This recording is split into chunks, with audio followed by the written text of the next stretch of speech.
Okei, eli mä oon Nestori Syrjälä, kuvataiteilija.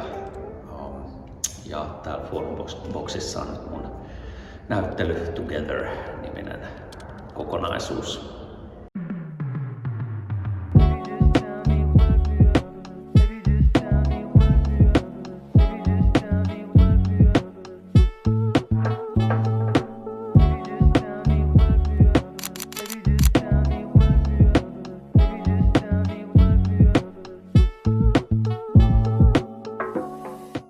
Tässä näyttelyssä tosiaan on kolmesta teossarjasta, joista ensimmäinen ja se, mistä mä aloin tätä näyttelyä työstää, on nämä tämmöiset kipsireliefit, joiden lähtökohtana on sanaparit tai joskus 3 tai useamman sanan yhdistelmät, joissa mä oon yhdistellyt sanoja vähän eri kielipeleistä tai puhumisyhteyksistä. Ja niistä mä oon muodostellut sit sellaisia vähän jollain tapaa oudosti yhteen sopivia tai sopimattomia sanayhdistelmiä.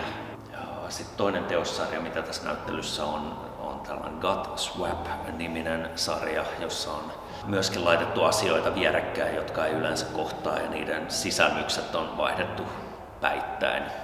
Ja niiden lähtökohtana mua kiinnosti pakkaukset, pinnan ja sisällön suhde ja sitten myös pakkauksen rooli. Eli pakkaus suojaa sitä sisältöä, mutta myös markkinoi ja myös liittyy meihin kaikkiin eläviin olentoihin tavallaan. Että meillä on ulkokuori, jonkinlainen suojakuori ja sitten on ne herkät sisälmykset ja näissä teoksissa se meni vielä enemmän sinne sisälmysten suuntaan ja mua alkoi kiinnostaa semmoinen sisälmysten vaihtaminen. Eli näissä on esimerkiksi toimistotuolin pehmusteet ja peiton pehmusteet vaihdettu päittäin ja sitten toisessa on noin hautakynttilät ja pirkkaulut, sisällöt, steariini ja olut vaihdettu päittäin ja sitten tuossa ekas huoneessa, missä on noita reliefejä, niin siinä on sitten taas Pellegrino vesi ja bensa vaihtanut paikkaa, eli siinä on bensakanisteri ja Pellegrino pulloja. Sitten on vielä tämä kolmas teospari tai kolmas teossarja, jossa on 2 teosta, eli tässä on mellakka-aidasta tehty portti, eli mellakka-aita, jota yleensä käytetään ohjaamaan ja rajoittamaan ihmisten kulkua, niin siitä on tehty tällainen 3x4 metriä oleva portti, jonka läpi pääsee hyvin helposti kulkee.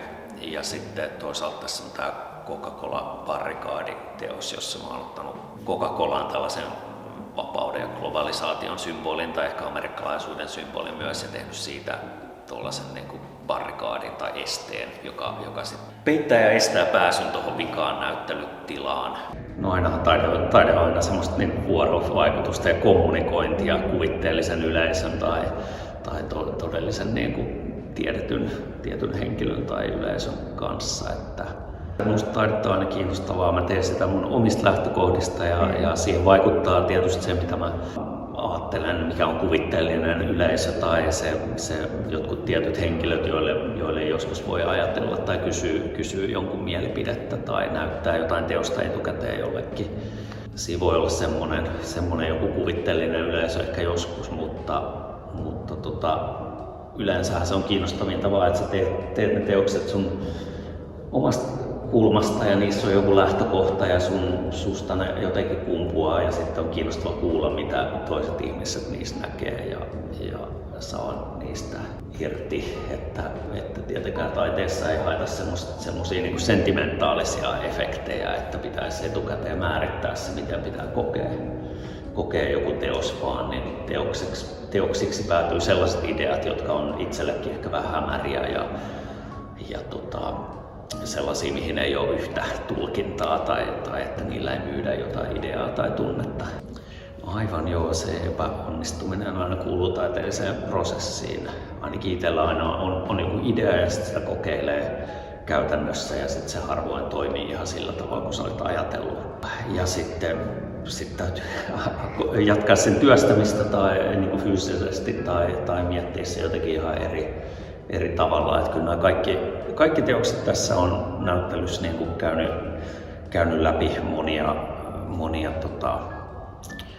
vaiheita ja suurin osa tietysti mitä niin kuin työsti tässä vuoden aikana niin oli sellaisia ideoita ja teoksia, mitkä ei tullut lopulta esille, että eihän ne niin kuin harvoinhan ne onnistuu sillä tavalla, että ne sitten valikoituu näytteille laitettavaksi.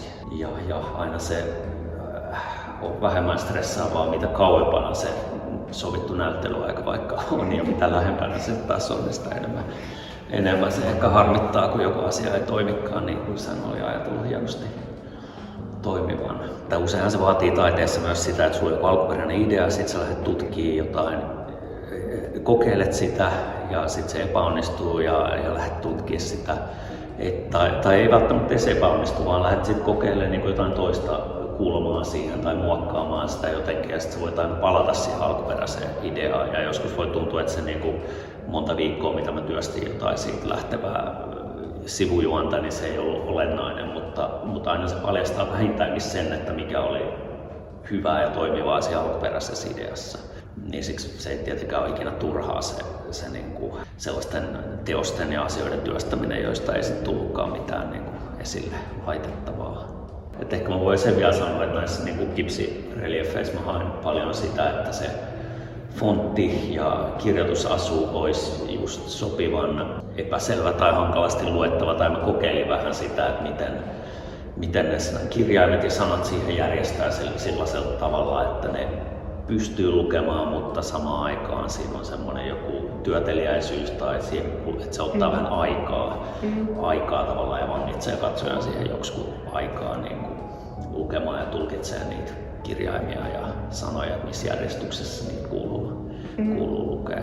Joo, niinpä, ja sitten se niin kuin kuvan ja sanojen semmoinen jännite, että kuvat meillä on ehkä helpompi silleen ajatella, että ne voi vilkaista, mutta sitten sanoissa tai lauseissa meillä tulee helpommin se, että pitää saada oikeasti selvää, mitä siinä on tarkalleen, eikä vaan suurin piirtein, mitä kirjaimia siinä on suurin piirtein, vaan niin kuin, että pitää saada selville, mitä siinä lukee.